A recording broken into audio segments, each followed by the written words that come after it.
इस सवाल का उत्तर अगर किसी को निकालना है तो बच्चा क्या कह रहा है कि मैं डिजिटल सम लगाऊंगा। बच्चा कह रहा है कि मैं डिजिटल सम लगाऊंगा। अब कई बच्चे हैं जो ये समझ जाते हैं कि यार ये a प्लस बी का स्क्वायर, ये क्या है a प्लस बी का स्क्वायर और माइनस 4ab है बेटा, यानी a माइनस बी का स्क्वायर है।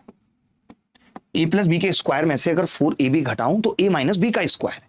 अगर a माइनस बी का स्क्वायर है तो 57 में से 32 गए, 25 का स्क्वायर 625 आ गया। ये सवाल यूनिट डिजिट से भी हो सकता था, ये सवाल a माइनस बी के स्क्वायर से भी हो सकता था। यूनिट डिजिट से कैसे होता? 7 और 2 9 9 81 का 1 माइनस 4 7 28 दूनी 56 6, 11 में से 6 जाएंगे कितना बचेगा? 5। तो यूनिट डिजिट से भी हो सकता था। यानी एक सवाल को करने के कई सारे तरीके। अब आप इसी सवाल को जब डिजिटल सम से करने जाओगे तब आप खुद देखोगे कि कितना टाइम लगेगा। कैसे?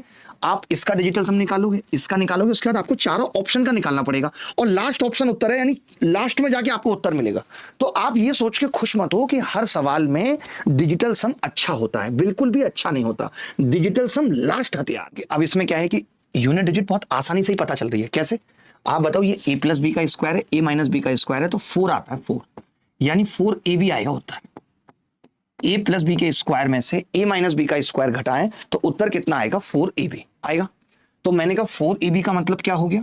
4 तिया 12, 2 सत्ते 14, यानी ये उत्तर नहीं होगा। तो हमें यूनिट डिजिट से ये भी फायदा मिल जाता है और यूनिट डिजिट में कोई बहुत टाइम नहीं लगता, हमें फायदा मिल जाता है कि यार इन दो ऑप्शन का हमें डिजिटल सम चेक नहीं करना, अब केवल इन दोनों का चेक करना है। तो आपने कहा 7 और 1 8 गुणा 3 और 2 5 और 4, 4 पंजे 20 और 2 अट्ठे 16, यानी 7 आ गया डिजिटल सम।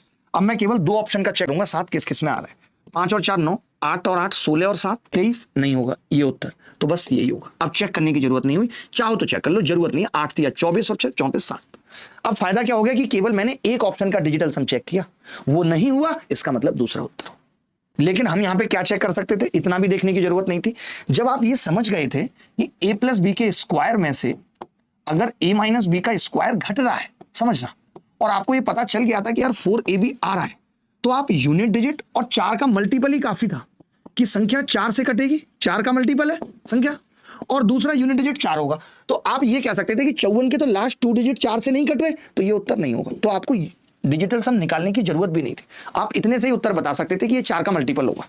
अब जैसे ये सवाल है, इन सब सवालों में डिजिटल सम लगाने की जरूरत नहीं है। अगर आप डिजिटल सम हर सवाल में लगा रहे हैं तो ये एक बेवकूफी होगी। दिस विल बी ए बेवकूफी, दिस विल बी ए बेवकूफी। क्यों होगी मैं बताता हूं, क्योंकि ये a स्क्वायर है। अब मुझे जोश में आना पड़ेगा, a स्क्वायर है, ये खाली a है, ये a प्लस 1 है। आपने देखा यार ये तो a square plus 2a plus 1 यानी a प्लस 1 का स्क्वायर हो गया, और a प्लस 1 का स्क्वायर का अगर अंडर रूट लूं तो यानी उत्तर a प्लस 1 आना चाहिए। a प्लस 1 मतलब 1 2 3 4 6 आना चाहिए।